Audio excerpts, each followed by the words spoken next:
and not come back, bro. Meet Ron Shirley, owner, Lizard Lick Towing, Kick Butt Repo Man, and True TV reality star. But I repo cars. My job is to get your stuff when you don't make your payment.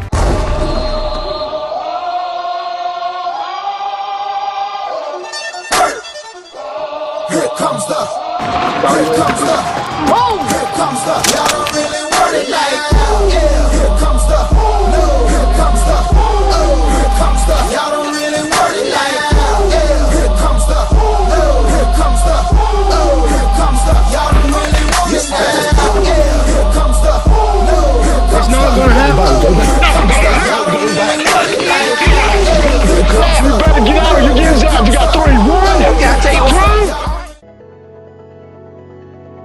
2. Even though what I do in life is actuality, and what you see on TV is actuality, the reality is my heart and desire is to spread the gospel of Jesus Christ. Basically, I have a heart for the lost sheep. I have a desire to not just stand in the pasture and seek the ones that have wandered around, but I have a desire to go into the woods and seek those that have gotten lost in the lion's den or the wolves' caves and try to bring them back out to the pasture. When most people see me coming, especially on the show, they'd rather be super glued to the Tasmanian devil in a phone booth than have me in their yard.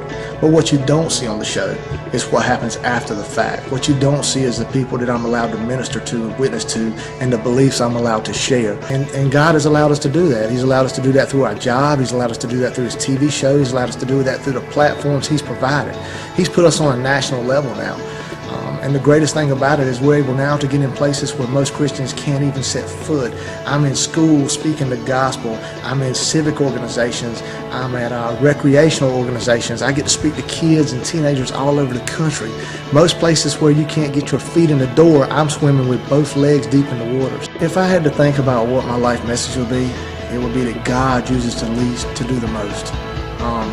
Every time I think about what my life has done, or where my life has been, or where it's taken me, my journeys, you know, I've danced with the devil and I've slept in his bed, I've drank his wine, I've ate at his table. You know, for many years I was his best friend. And I look at the transgressions I've gone through life, the trials and tribulations, and at the time I always blamed God for allowing me to suffer what I suffered.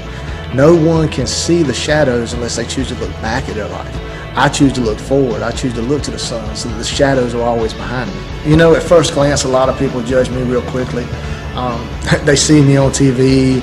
They know I own my own business. They think I live in a nice house. They look at all the worldly things that are around me, the fact that I've eaten breakfast with Keanu Reeves and having lunch with Danny Bonaducci, that I'm hobnobbing with the executives from True TV, and that I'm sitting side by side with wrestlers from the WWE, and they look at all the material things. But what they don't realize until they truly get to talk to me is my true treasures, the things that matter the most to me, are in my heart and in what I can share with the world. The things that I desire, the things that I have laid up in store for me are not of this world. He's as confused as a cow on AstroTurf right now. Some days you're the pigeon and some days you're the statue. Today I'm the statue.